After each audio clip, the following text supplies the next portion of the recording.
यहाँ निवेद्य शिक्षा चैनल में आपका हार्दिक स्वागत है। हमने राजस्थान के प्रमुख त्योहार एवं मेलों के बारे में हम विस्तार से अध्ययन कर रहे हैं। उसमें हमने श्रावण माह की रक्षाबंधन तक हमने विस्तार से अध्ययन कर लिया था। जो अगला जो महीना आता है भाद्रपद, उस भाद्रपद के प्रमुख की त्योहार कौन कौन से प्रमुख मेले हैं, क्या हमारे दैनिक जीवन में मेलों का महत्व है, तो इसका एक सूत्र याद करने का कि बड़े कृष्ण के जन्म पर गौगा जी ने बछड़ा पूजा तथा गणेश राजा को जल में झुलाकर श्राद्ध शुरू किया। यानी इस सूत्र के माध्यम से हमने लगभग जो भाद्रपद के प्रमुख जो त्योहार और जो मेले हैं उनको हम आसानी से हम कर सकते हैं। तो देखिए, पहले भाद्रपद की जो कृष्ण पक्ष है उसकी जो प्रथम आती बड़ी तीज, बड़ी तीज, इस बड़े से बड़ी तीज इसे कहा जाता है सातुड़ी तीज। सातुड़ी इसे कहा जाता है सातुड़ी तीज, इसे कहा जाता है कजली तीज। कजली तीज इसे कहा जाता है कजली तीज। अब देखिए, तो वो अब बढ़ रहे कृष्ण पक्ष के,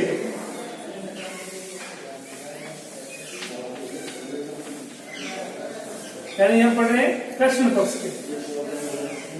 देखिए, बड़ी तीज, इस बड़ी तीज को सातुड़ी तीज कहा जाता है, इसे कजली तीज कहा जाता है। जो छोटी तीज आती है वो श्रावण माह में आती है, और जो बड़ी तीज होती है वो भाद्र महीने में आती है। इस दिन महिलाओं के द्वारा 16 श्रृंगार करके झूले जाते हैं। और सातुड़ी तीज जो सगाई हुई, जिनकी सगाई हो चुकी है बालिका, लड़कों और लड़के के वहां पर तीज भी, मारवाड़ तीज ले जाने का भी उत्साह रहता है, और इसे बड़ी तीज सातुड़ी तीज भी कहा जाता है। अब देखिए, बूंदी के अंदर कजली तीज का मेला लगता है। बूंदी में प्रसिद्ध जो मेला है वो कजली तीज का मेला लगता है। कजली तीज को मेला लगता है। यानी राजस्थान के अंदर इस बड़ी तीज का बहुत बड़ा महत्व है। और इसी दिन बूंदी में कजली तीज का एक प्रसिद्ध मेला लगता है। इसी दिन नीम की पूजा की जाती है।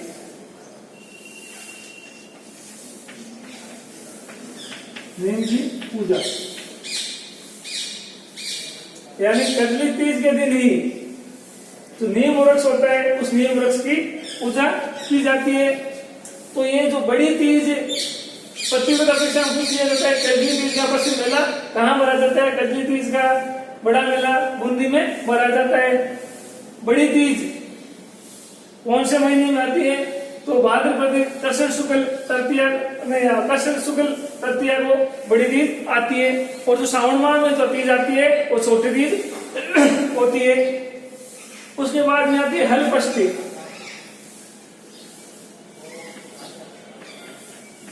हलपष्टी ये भी हमारे कृष्ण पक्ष में आती है। देखिए, हलपष्टी जो है ना, भगवान श्री कृष्ण है उसके जो भाई थे बलराम,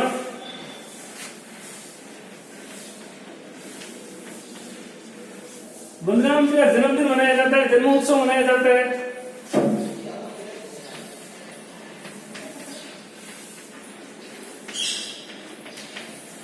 जन्मोत्सव मनाया जाता है, यानी हलपष्टी को बलराम जी का जन्मोत्सव मनाया जाता है। इसी दिन जो भारतीय किसान होते हैं वो हल की पूजा करते हैं। हल की पूजा करते हैं। अब देखिए, हल का संबंध भी बलराम से, तो हलपष्टी यानी छठवीं को ये आता है। बलराम जी का जन्मोत्सव मनाया जाता है। तो भारतीय किसान होते हैं वो हल की पूजा करते हैं। अब देखिए, जो अगला है कृष्ण जन्माष्टमी। अब अगर हम सूत्र में देखें तो कृष्ण के जन्म पर, तो आगे कृष्ण जन्माष्टमी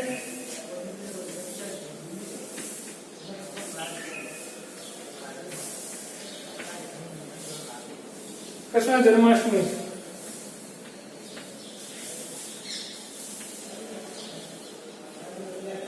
कृष्ण जन्माष्टमी ये भी देखिए भाद्रपद की कृष्ण पक्ष को आती है। देखिए कृष्ण का रंग क्या है? काला है। और जब शुक्ल कृष्ण पक्ष के अंदर रातें भी क्या होती है? काली होती है। तो हमें ज्यादा समझने में समस्या नहीं रहेगी कि कृष्ण जन्माष्टमी है, इसे जन्माष्टमी भी बोलते हैं। और दूसरा कारण ये भी है, हमें अगर कोई परीक्षा के अंदर हमें ये पता चल जाए कि ये भाद्रपद का भाद्र महीने के प्रमुख त्योहार है या प्रमुख व्रत है या मेले, तो हमें जैसे अगर कृष्ण जन्माष्टमी की, तो कृष्ण जन्माष्टमी का जब व्रत करते हैं उस व्रत के समय हम रात को जब मध्य रात्रि को चंद्रमा के दर्शन करके हम भोजन करते हैं, तो हमें इसे भी पता चल जाता है कि कृष्ण जन्माष्टमी है वो कृष्ण पक्ष में आती है। इसी दिन भगवान श्री कृष्ण का जन्मोत्सव मनाया जाता है। और संपूर्ण भारत के अंदर जहाँ प्रमुख कृष्ण भगवान के जो मंदिर है उन मंदिरों में मेलों का आयोजन किया जाता है और बहुत हर्षोल्लास के साथ कृष्ण जन्माष्टमी मनाई जाती है। अब देखिए एक प्रश्न पूछा जाता है, कृष्ण जन्माष्टमी का राजस्थान का प्रसिद्ध मेला कहाँ भरा जाता है? कृष्ण जन्माष्टमी पर राजस्थान में प्रसिद्ध जो मेला है वो कहाँ भरा जाता है? तो मेला भरा जाता है नाथद्वारा में।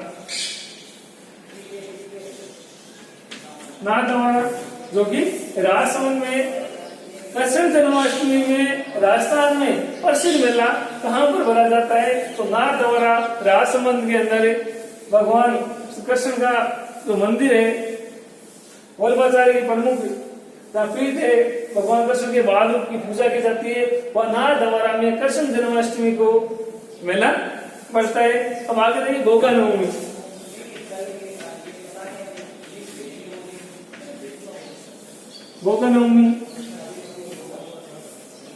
गोगा नवमी का त्योहार भी नवमी को मनाया जाता है। नवमी से सीधा पता चल जाता है गोगा नवमी। तो गोगा जी का गोगा नवमी है, ये भाद्र पक्ष की कृष्ण पक्ष की नवमी को मनाया जाता है।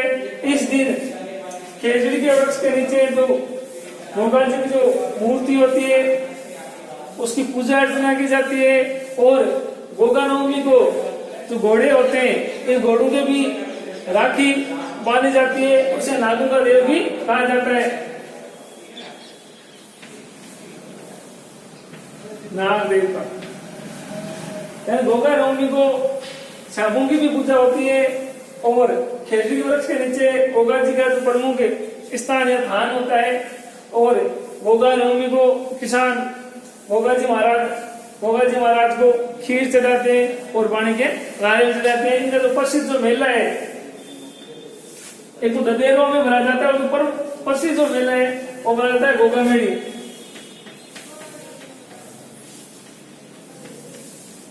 गोगा मेड़ी जाता है हनुमानगढ़ जिले में। हनुमानगढ़ जिले के अंदर जो गोगा मेड़ी का जो प्रसिद्ध मेला है वो हनुमानगढ़ में गोगा नवमी के दिन भाद्रपद की कृष्ण पक्ष के अंदर गोगा मेड़ी के अंदर जो कि हनुमानगढ़ जिले में पड़ता है, वहां गोगा जी का प्रसिद्ध मेला भरा जाता है। फिर आती है पच पारस।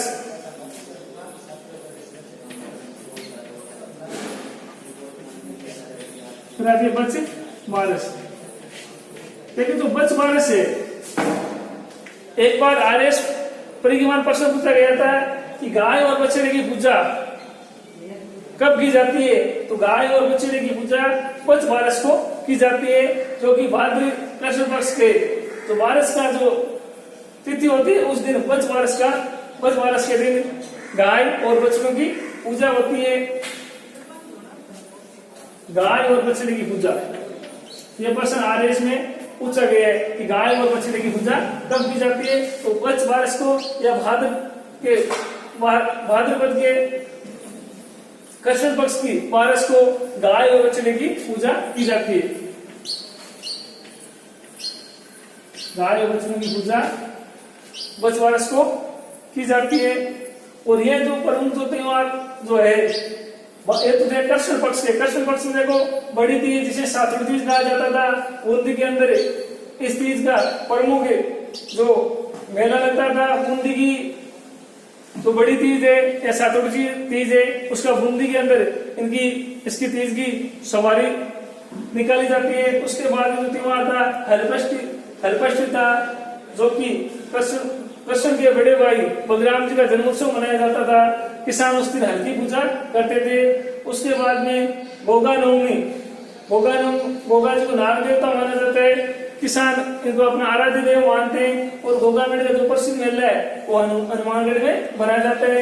बच बारस के दिन गाय हुए बछड़ों की पूजा की जाती है।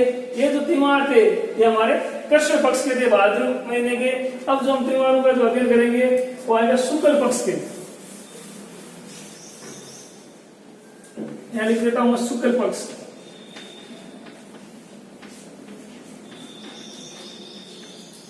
यानी दो पखवाड़ा होता है, 15 दिन का। इसमें 15 दिन कृष्ण पक्ष रहता है और 15 दिन शुक्ल पक्ष रहता है। इसमें देखिए तो पहला आता है गणेश चतुर्थी। गणेश चतुर्थी भाद्रपद के महीने के शुक्ल पक्ष के अंदर गणेश चतुर्थी ये चौथ को आता है भाद्र महीने में। अगर शुक्ल की बात करें तो गणेश चतुर्थी इस दिन भगवान गणेश की अलग अलग मोहल्लों और शहरों के अंदर भगवान गणेश की मूर्ति स्थापित की जाती है और इनकी पाठ पूजा और अर्चना की जाती है। गणेश चतुर्थी का त्योहार वैसे महाराष्ट्र के अंदर सर्वाधिक मनाया जाता है और वर्तमान में संपूर्ण भारत में गणेश चतुर्थी का त्योहार उत्साह के साथ मनाया जाता है। और इसी दिन गणेश चतुर्थी चतरा चौथ के नाम से भी जानी जाती है। चतरा चौथ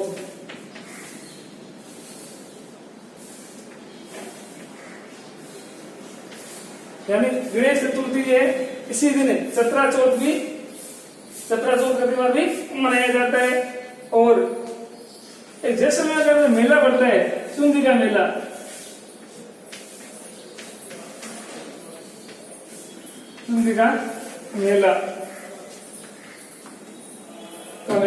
जैसलमेर।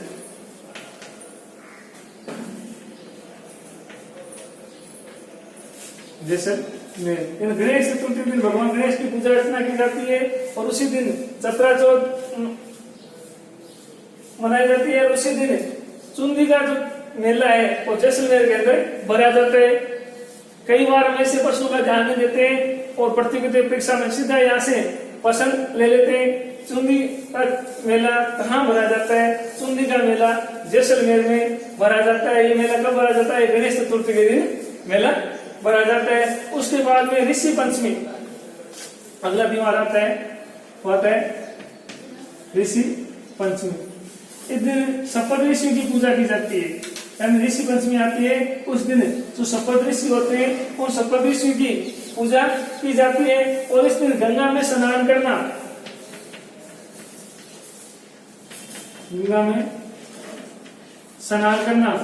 बहुत ही फलदायक माना जाता है। यानी ऋषि पंचमी के दिन सप्त ऋषि की पूजा अर्चना की जाती है और ऋषि पंचमी के दिन गंगा में स्नान करना बहुत ही पवित्र माना जाता है। और इसके बाद में ऋषि पंचमी में ध्यान रखना कल हमने किया था तो जो रक्षाबंधन आता है तो भारत के अंदर जो मैथिली समाज है वो मैथिली समाज के लोग शारद पूर्णिमा के दिन रक्षाबंधन का त्योहार नहीं मनाते हैं। वो इस दिन ऋषि पंचमी के दिन मैथिली समाज के लोग रक्षाबंधन मनाते हैं। मैथिली समाज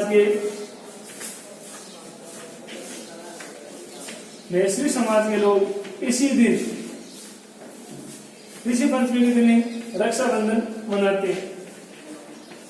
रक्षाबंधन का त्योहार मनाते हैं। गणेश शुक्ल पक्ष में गणेश चतुर्थी चुंदी का मेला जैसलमेर के अंदर भरा जाता है। ऋषि पंचमी के दिन सप्त ऋषि की पूजा की जाती है और गंगा में स्नान करना बहुत ही पवित्र माना जाता है। और मैथिली समाज के लोग हैं और रक्षाबंधन का जो त्योहार होता है वो ऋषि पंचमी के दिन ही मनाते हैं। उसके बाद में राधाअष्टमी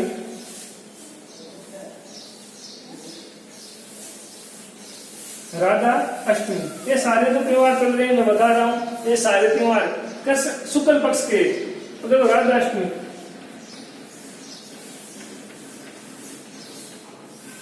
राधा अष्टमी। अब देखिए राधा अष्टमी कृष्ण जन्माष्टमी है, अगर सूत्र में देखें तो यहाँ देखो राधा राधा अष्टमी है और कृष्ण अष्टमी है। हमें पता है कि कृष्ण भगवान खा लेते हैं, उनकी जो कृष्ण अष्टमी आती है वो कृष्ण पक्ष में आती है और राधा गौरी है, इसलिए इनकी जो राधा अष्टमी का त्योहार है शुक्ल पक्ष में आता है, क्योंकि शुक्ल पक्ष के अंदर पूरी रात के समय रोशनी रहती है और ये सुंदर है।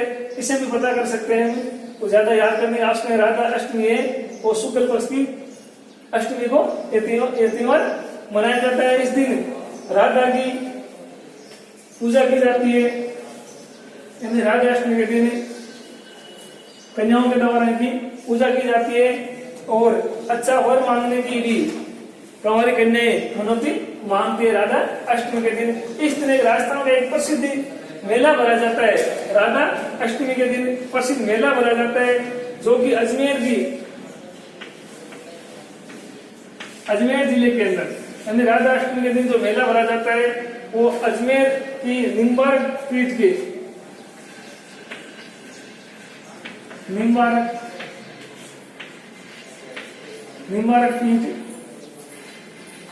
पीठ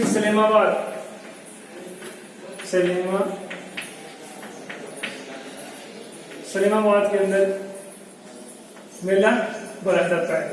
यानी राधा अष्टमी के दिन राजस्थान के अंदर जो प्रसिद्ध मेला भरा जाता है वो अजमेर जिले के निम्बारक पीठ में जो सलीमाबाद क्षेत्र है उस सलीमाबाद स्थान पर राधा अष्टमी के दिन राजस्थान में मेला भरा जाता है। 2% यहाँ महत्वपूर्ण है कि कृष्ण जन्माष्टमी को राजस्थान में किस स्थान पर प्रमुख मेला भरा जाता है, वहां भरा जाता है नाथद्वारा के अंदर। और राधा अष्टमी के दिन राजस्थान के अंदर जो प्रसिद्ध मेला भरा जाता है वो अजमेर के निम्बारक पीठ के सलीमाबाद में राधा अष्टमी के दिन प्रमुख मेला भरा जाता है। इसके बाद में आती तेजादशमी।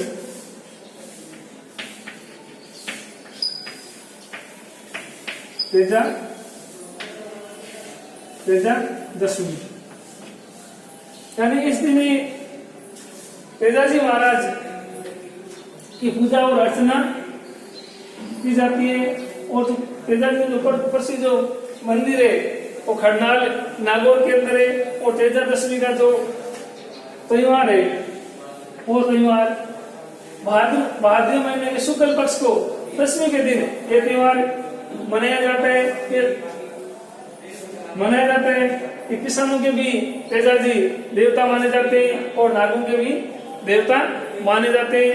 और कहा जाता है किसी को शर्म खाने पर तो तेजाजी के नाम की अगर धागा भी बांध दिया तो सर्पदंश का जो प्रभाव है बिल्कुल कम हो जाएगा।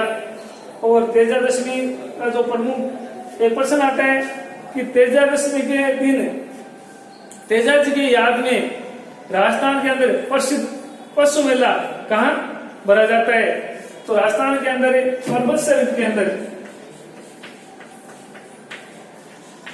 नागौर के अंदर पर्वतसर में तेजाजी महाराज का प्रसिद्ध मेला भरा जाता है, जो कि भाद्र शुक्ल दशमी के दिन पर्वतसर में तेजाजी की याद में पशु मेला भरा जाता है। तो हम इसलिए पढ़ रहे हैं कि हम राजस्थान के प्रमुख त्योहार और मेले दोनों टॉपिकों को हम एक साथ कर रहे हैं। तो तेजादशमी के दिन पर्वतसर के अंदर तेजाजी महाराज का विशाल मेला लगता है। उसके बाद में देखो इसी दिन बाबारी दशा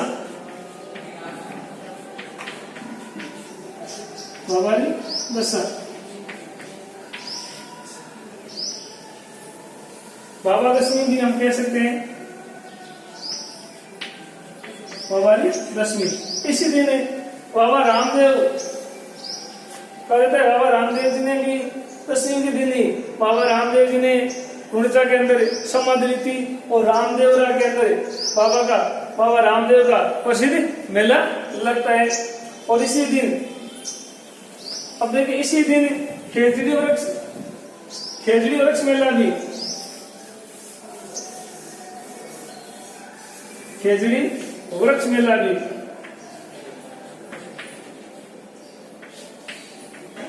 खेजड़ी वृक्ष मेला। ध्यान रखना, तेजा दशमी, बाबा रामदेव की दशमी और खेजड़ी वृक्ष मेला भी इसी शुक्ल पक्ष की दशमी को मनाया जाता है। ये भी दशमी के अंदर, और जो खेजड़ी है ये हमारे राज्य का राज्य वृक्ष भी है, राज्य वृक्ष, राज्य वृक्ष हमारा खेजड़ी है। कहा जाता है खेजड़ी जो गांव है, खेजड़ी का जो मेला है क्षेत्र है जोधपुर जिले के अंदर, और ये विश्व का एकमात्र वृक्ष मेला है या पर्यावरण संबंधी जो विश्व का एकमात्र जो मेला है शुरू के अंदर खेजड़ी गांव के अंदर, खेजड़ी गांव के अंदर भरा जाता है। ये क्षेत्र पड़ता है जोधपुर के अंदर। ऐसा कहा जाता है कि उस समय यहाँ से भी पर्सन आने की बहुत ज्यादा संभावना रहती है कि खेजड़ी का वृक्ष मेला कब भरा जाता है, तो खेजड़ी का वृक्ष मेला भाद्र पक्ष के शुक्ल पक्ष की दशमी को भरा जाता है। खेजड़ी गांव जोधपुर में भरा जाता है। ऐसा कहा जाता है राजा अभय सिंह के समय में, राजा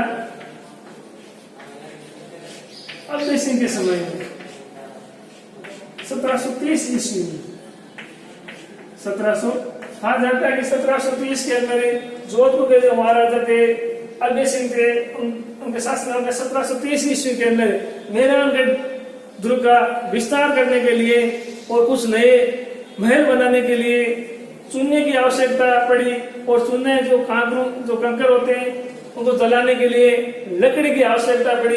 इसलिए जो राजा के जो आदमी थे वो खेजड़ी गांव में गए और वहां जाकर पेड़ काटने शुरू कर दिए गए थे।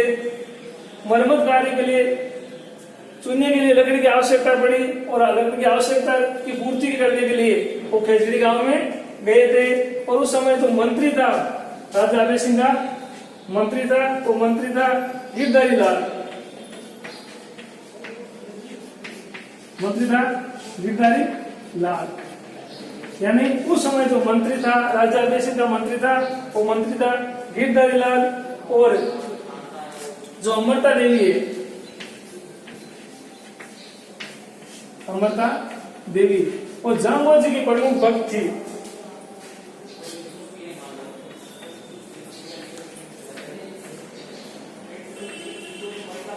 जामवंत जी की परम भक्त थी। ऐसा कहा जाता है कि राजस्थान विश्व के अंदर ही सिर्फ विश्नोई समाज जैसे जो वन्य जीव संरक्षण और पर्यावरण के लिए ये जाति जानी जाती है। और जामवंत जी की ये परम भक्त थी अमृता देवी।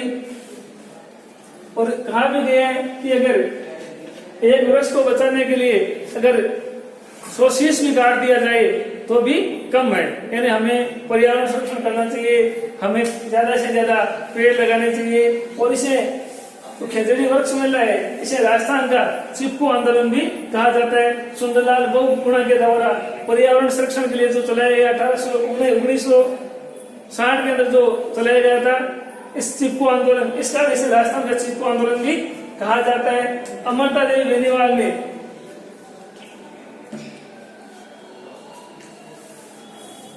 अमृता देवी बेनीवाल ने अमृता देवी बेनीवाल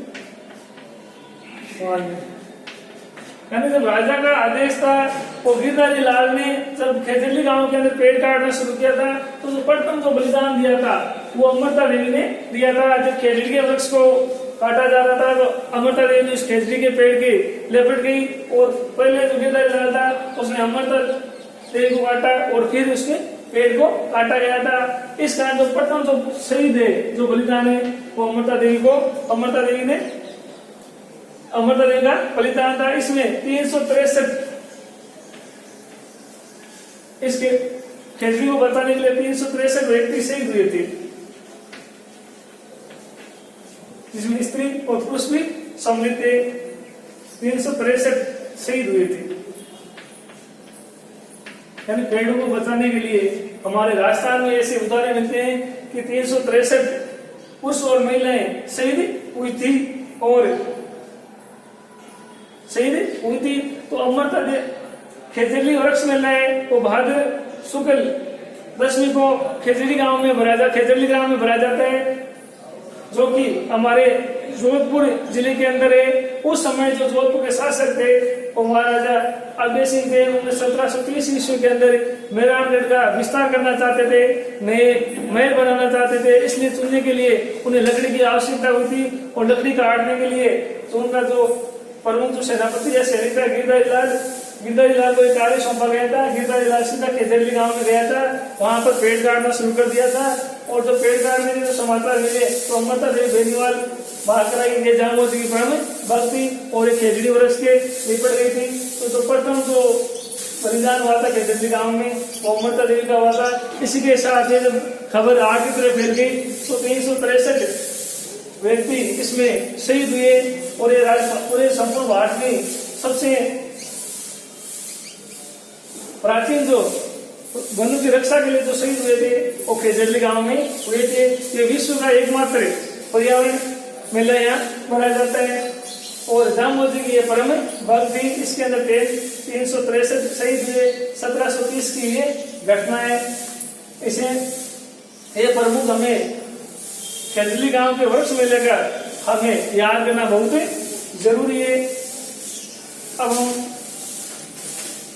आगे चर्चा करते हैं देवदुलनी एकादशी। ये सारे तो आ रहे कृष्ण पक्ष में आए। देवदुलनी एकादशी,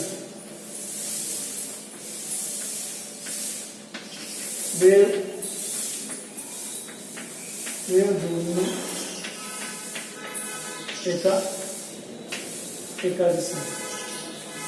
एकादशी मतलब 11, यानी देवदुलनी एकादशी यानी जो उसी में बाद जो आती है एकादशी आती है। ये भी भाद्रपद के शुक्ल पक्ष के अंदर आती है। ये इसे रेवाड़ी भी कहा जाता है। इसे देवदुलनी एकादशी को रेवाड़ी भी कहा जाता है, राम रेवाड़ी भी कहा जाता है। राम रेवाड़ी भी कहा जाता है। एक बार पटवारी के परीक्षा में यह प्रश्न पूछा गया था कि राम रेवाड़ी किस देवता के लिए राम रेवाड़ी निकाली जाती है। तो इसमें ऑप्शन था कृष्ण, रामदेव जी और भगवान विष्णु। तो इसे हमें याद रखना, देवदुलनी जो एकादशी होती है इस दिन ठाकुर जी की सवारी जो गांव के मंदिर से लेकर तालाब पोखर या नदी तक वहां जाती है, वहां इनको स्नान करा के वापिस मंदिर में लाया जाता है। तो जो राम रेवाड़ी है भगवान श्री कृष्ण को ठाकुर जी माना गया है। ठाकुर जी जो देवदुलनी एकादशी है तो भगवान कृष्ण से संबंधित है या ठाकुर जी महाराज से ये संबंधित है। और जो लकड़ी का जो मंदिर होता है, लकड़ी नुमा जो मंदिर होता है ऐसा बनाया जाता है, उसमें भगवान श्री कृष्ण जी की जो मूर्ति रखकर ले जाई जाती है पोखर में, और लकड़ी का बना होता है, उसे कहा जाता है देनाड़। तो लकड़ी नुमा जो मंदिर बना होता है जिसके अंदर रेवाड़ी निकाली जाती है, भगवान कृष्ण की जो मूर्ति को तालाब दूर या पोखर दूर ले जाया जाता है, नदी दूर तक, उसमें जो भगवान श्री कृष्ण को लकड़ी के जो मंदिर बैठा जाता है उसे कहा जाता है बेनाड़ कहा जाता है।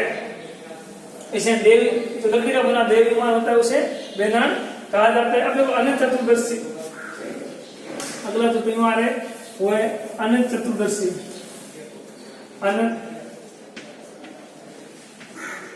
अनंत चतुर्दशी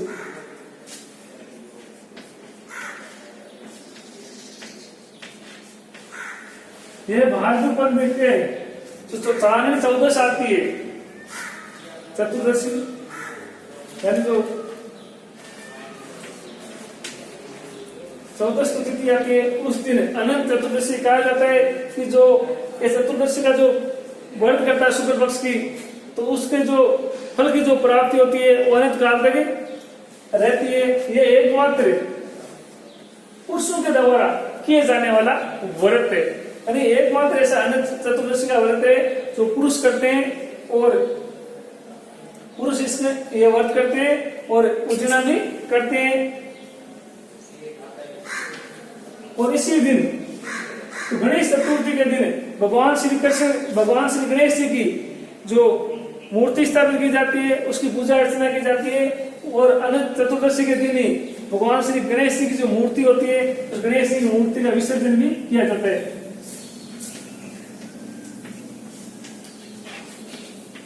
गणेश जी की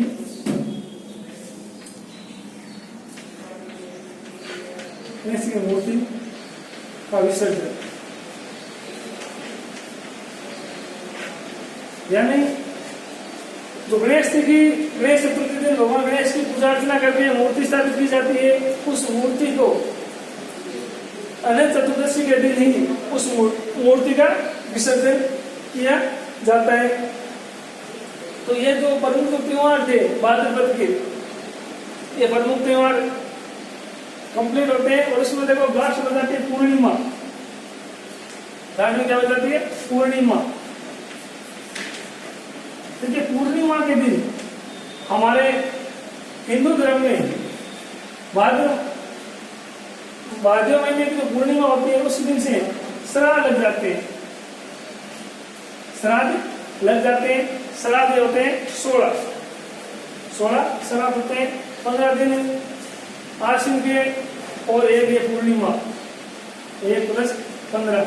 इसी दिन से जो पितर होते हैं उनकी पूजा, पितरों को भोजन अर्पित कराया जाता है। और श्राद्ध पक्ष की जो शुरुआत है वो भाद्रपद की पूर्णिमा के दिन उनकी शुरुआत हो जाती है। भाद्रपद के जो प्रमुख जो त्योहार है उनके बारे में हमने अध्ययन कर लिया। तो अगला महीना आता है आश्विन, अगला जो महीना आता है वो आता है आश्विन।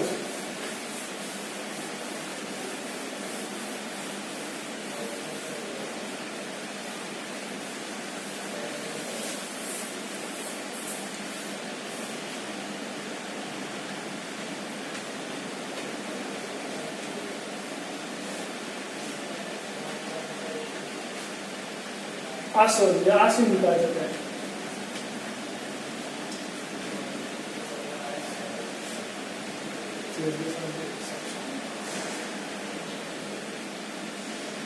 और देखिए आश्विन महीने हर साल के प्रमुख त्योहार, इसका भी एक सूत्र है याद करने का, इसका भी एक याद करने का सूत्र है। आश्विन महीने के प्रमुख त्योहार इसका एक ट्रिक है।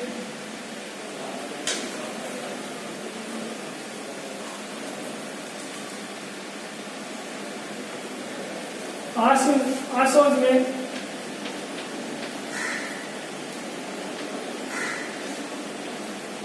में 9 +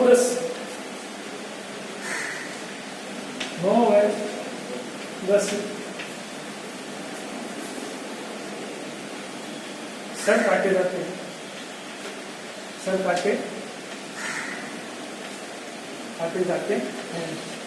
यानी आश्विन में 9 और 10 सर काटे जाते हैं। ट्रिक है याद करने के लिए। अब देखिए 15 दिन इसमें श्राद्ध चलते हैं, एकम से लेकर अमावस्या तक श्राद्ध चलते हैं।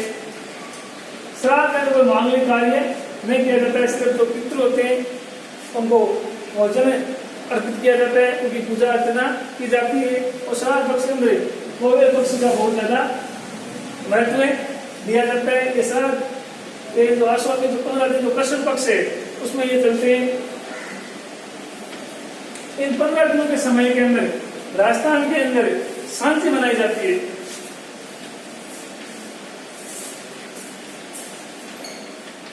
सांझी मनाई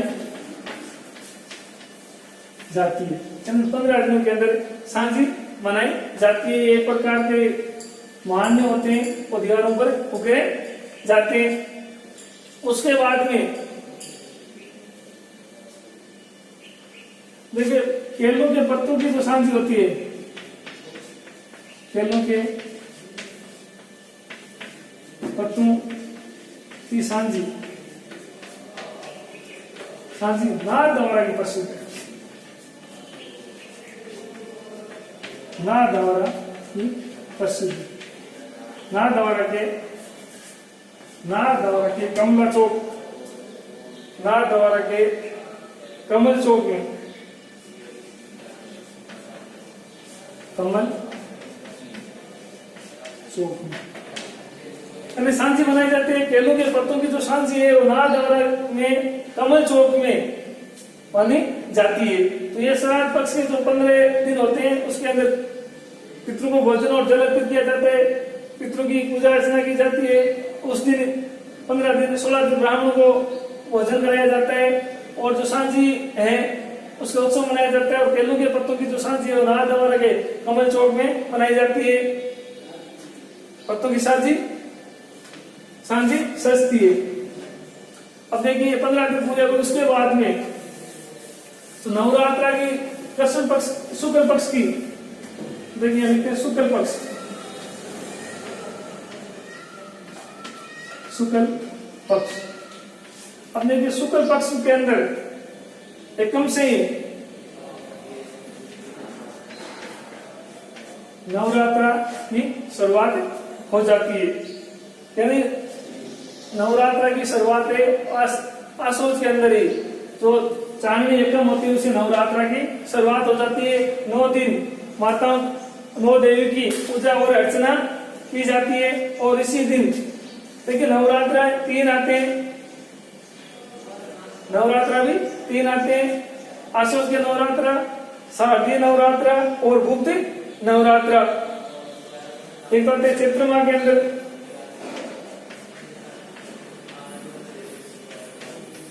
चित्र माह, एक आता है आसोज के अंदर, आसोज के अंदर। और जो गुप्त नवरात्र होते हैं वो आते हैं माघ महीने में। यानी नवरात्र है साल में 3 बार आते हैं, एक चित्र माह में आते हैं, एक आसोज माह में आते हैं, और जो एक गुप्त नवरात्र आते हैं वो माघ महीने में आते हैं। ये हमेशा ही शुक्ल पक्ष की एकम से लेकर नवमी तक रहता है। 9 दिन 9 देवी की पूजा होती है। और 10वें दिन नवरात्रा के समापन के बाद में 10वें दिन विजयदशमी,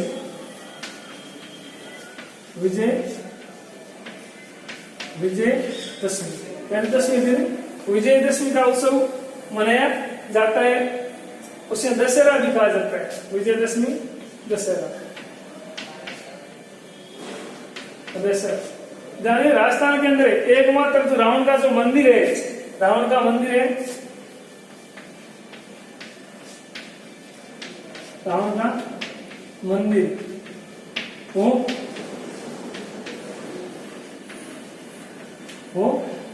जोधपुर में। अभी रावण का जो एकमात्र मंदिर है वो राजस्थान के अंदर जोधपुर में है। और जो कहा जाता है कि रावण का जो ससुराल था वो भी जोधपुर में मंडोर में था। तो इस दिन रावण की भी रावण मंदिर है जोधपुर में और विजयदशमी का उत्सव मनाया जाता है। कहा जाता है कि भगवान श्री राम ने इसी दिन रावण का वध कर दिया था। इसी रावण की मृत्यु की खुशी के लिए, खुशी में ही विजयदशमी या दशहरा का त्योहार मनाया जाता है। और इसी दिन जो दशहरा का जो मेला है, यानी रावण का जो मेला है वो कोटा का प्रसिद्ध है राजस्थान में। रावण का मेला है राजस्थान के अंदर, जो रावण का जो प्रसिद्ध मेला है वो कोटा का प्रसिद्ध है। रावण का जो प्रसिद्ध मेला भरा जाता है और राजस्थान में कोटा के अंदर भरा जाता है। और भारत की अगर बात करें तो भारत में रावण का प्रसिद्ध जो मेला है मैसूर, जो कि कर्नाटक के अंदर है।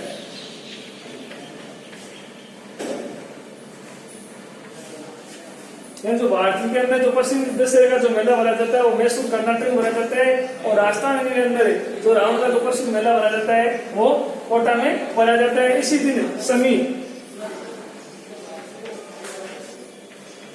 समी या खेजड़ी की पूजा की जाती है। खेजड़ी वृक्ष की पूजा की जाती है। यानी विजयदशमी के दिन ही राजस्थान के अंदर समी या खेजड़ी वृक्ष की पूजा की जाती है। इसके अलावा एक पौराणिक कथा के अंदर कहा गया है कि जब पांडवों का जो अज्ञात वृक्ष था तो इस खेजड़ी वृक्ष के ऊपर ही उन्होंने जो अपने अस्त्र और शस्त्र है वो छुपाए थे। और इसी दिन राजस्थान के अंदर हथियारों की भी पूजा की जाती है। हथियारों की पूजा भी विजयदशमी के दिन भी की जाती है। यानी इसी दिन खेजड़ी वृक्ष की पूजा की जाती है, इसी दिन हथियारों की पूजा की जाती है। और जो लेली डांस है इसके दर्शन शुभ माने जाते हैं। लेली डांस एक पक्षी होता है जिसे सोंचड़ी भी कहा जाता है। और लेली डांस की एक रचना भी है कन्हैयालाल सेठ के द्वारा लिखी गई है। लेली डांस के दर्शन शुभ माने जाते हैं। विजयदशमी के अंदर दशहरा का त्योहार मनाया जाता है और रावण का एकमात्र मंदिर है वो राजस्थान के जोधपुर जिले में जोधपुर में। और रावण का जो प्रसिद्ध मेला है राजस्थान के अंदर वो कोटा में भरा जाता है। और भारत के अंदर जो रावण का जो मेला है वो मैसूर कर्नाटक में भरा जाता है। इस दिन समी या खेजड़ी वृक्ष की पूजा की जाती है और उसी दिन हथियारों की भी पूजा की जाती है। इसी दिन लेली डांस के दर्शन भी शुभ माने जाते हैं। अब देखिए शरद पूर्णिमा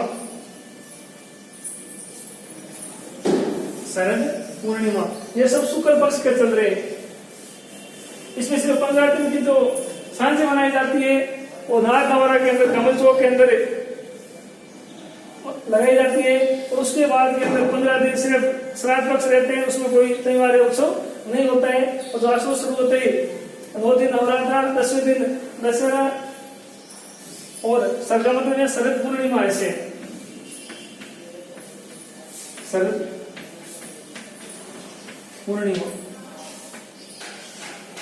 देखिए शरद पूर्णिमा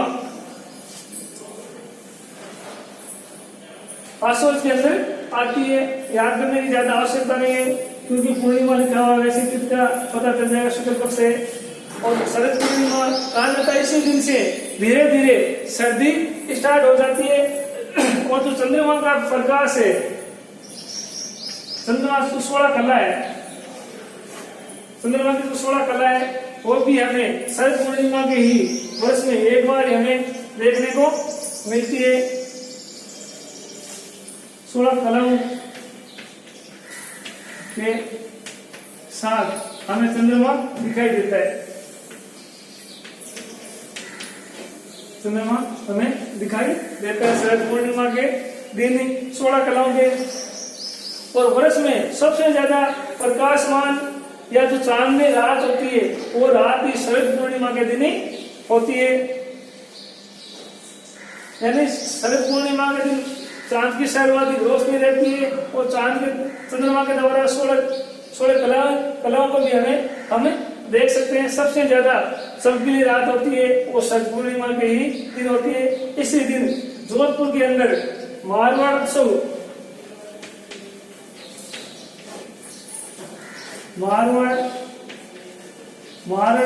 उत्सव का भी आगाज है वो शरद पूर्णिमा के दिन ही होता है।